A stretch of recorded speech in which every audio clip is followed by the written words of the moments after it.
Good morning students. चलिए तो हम लोग केमिस्ट्री में अपना चैप्टर चल रहा है केमिकल काइनेटिक्स, और केमिकल काइनेटिक्स में हम ये न्यूमेरिकल करने वाले हैं ऑर्डर ऑफ रिएक्शन का। ठीक है, तो ऑर्डर ऑफ रिएक्शन है क्वेश्चन है अपना, calculate the overall order of a reaction which has the rate expression. तो रेट एक्सप्रेशन आपको दिए है, फर्स्ट ये है और एक सेकंड ये है। ठीक है, तो पहले ये वाला पार्ट करते हैं फिर ये करेंगे। तो पहले इस वाले पार्ट के लिए हमें क्या निकालना है, ऑर्डर निकालना है, ऑर्डर फाइंड आउट करना है। ठीक है, चलिए ऑर्डर फाइंड आउट करते हैं। तो फर्स्ट रेट क्या है, इसका रेट एक्सप्रेशन है rate is equal to k A power half B power. अब हम कैसे निकालते हैं order, order is equal to जितना पावर है दोनों को ऐड कर देते हैं। ठीक है, तो जब आप इसको ऐड करेंगे क्या आ जाएगा, ओके। तो इसका मतलब ये जो रिएक्शन होगी जिसका ये रेट एक्सप्रेशन है वो कौन सी रिएक्शन होगी, सेकेंड ऑर्डर की रिएक्शन होगी। तो आप यहाँ लिख देंगे सेकेंड ऑर्डर। ठीक है, सेकेंड ऑर्डर ऑफ रिएक्शन। फिर इसका निकालते हैं सेकेंड पार्ट का रेट, हमारे पास दिया है rate is equal to k ए की पावर 3/2 बी की पावर -1।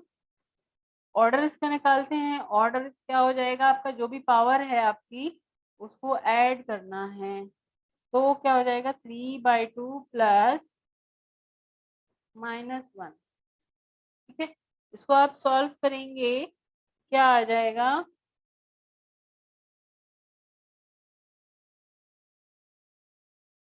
1/2, यानी कि ये आ गया आपका ये ऑर्डर। ओके, चलिए सेकंड पार्ट करते हैं। तो सेकंड पार्ट में हमें रेट इक्वेशन लिखना है।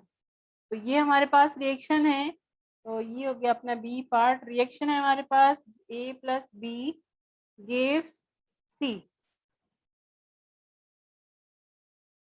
अच्छा, ये आपको दिख नहीं रहा होगा तो इसको हम ऊपर करते हैं। ठीक है,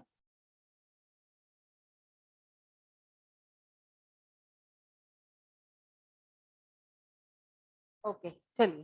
तो रिएक्शन अपनी ये है ए प्लस बी गिव्स सी। तो इसके लिए हमको क्या करना है, रेट लिखना है। क्या हो जाएगा, रेट इज इक्वल टू के कांस्टेंट ए पावर कुछ नहीं है इधर पे। ठीक है, और बी ये आ गया।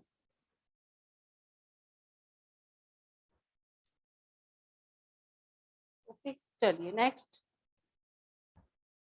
नेक्स्ट हेडिंग डाल लीजिए, integrated rate expression. Integrated rate expression,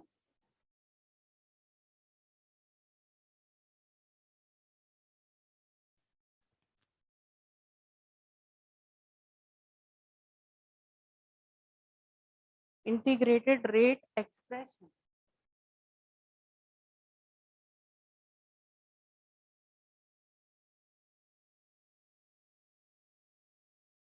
correct, तो एक टेबल बना लेते हैं। सबसे पहले एक कॉलम में यहाँ पे डालिए आप ऑर्डर, कौन सा ऑर्डर होगा रिएक्शन का, जीरो ऑर्डर का, फर्स्ट ऑर्डर का।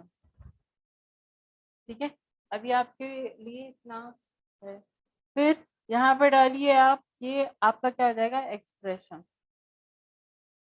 कौन सा एक्सप्रेशन, इंटीग्रेटेड रेट एक्सप्रेशन।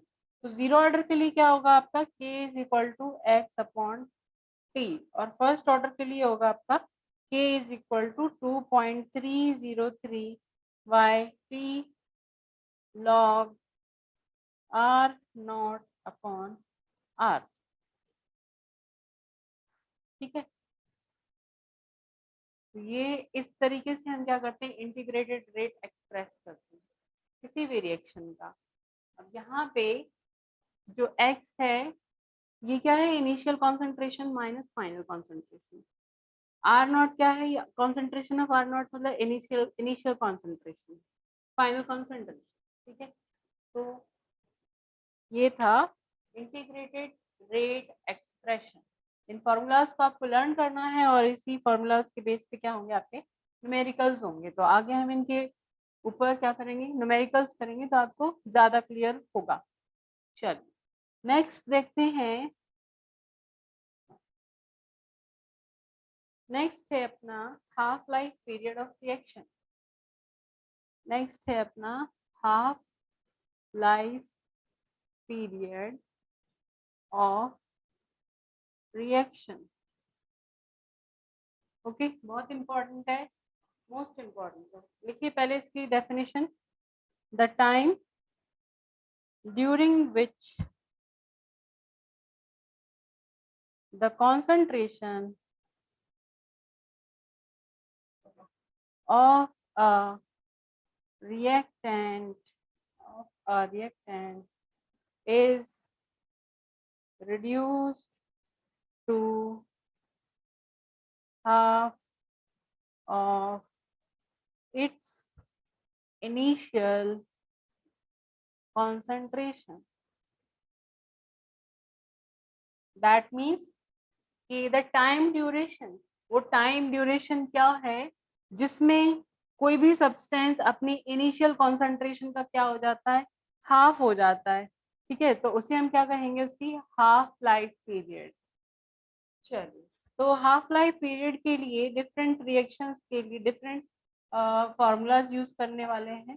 ठीक है, तो फर्स्ट पहला क्या है आपका, जीरो ऑर्डर का रिएक्शन होता है।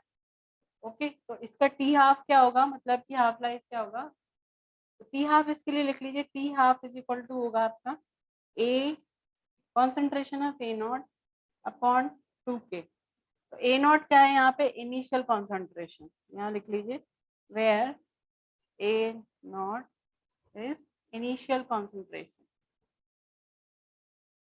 concentration।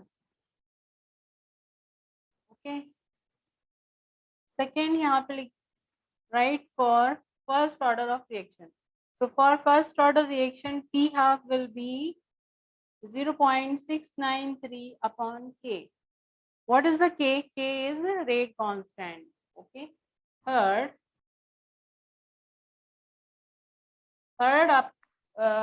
will be the second order reaction. Correct. And for this, T half is equal to 1 upon K concentration of A naught. So this will be the, so these are the formulas for the, or we can say the half life formulas for the different kinds of order of reactions. Okay, for zero order this one, for first order this will be used, and for second order this will be used. Now we will see the graph of these reactions. Okay, so the graph between the T half and concentration. So for zero order graph, so for okay, for zero order T half, this will be T half, and concentration of U.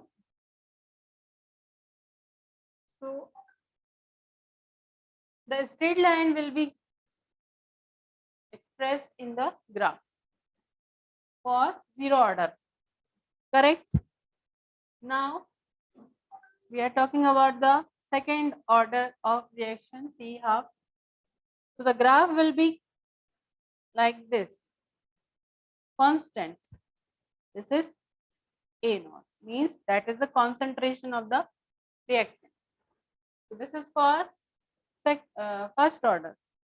This is called first order. Now the graph for the second order.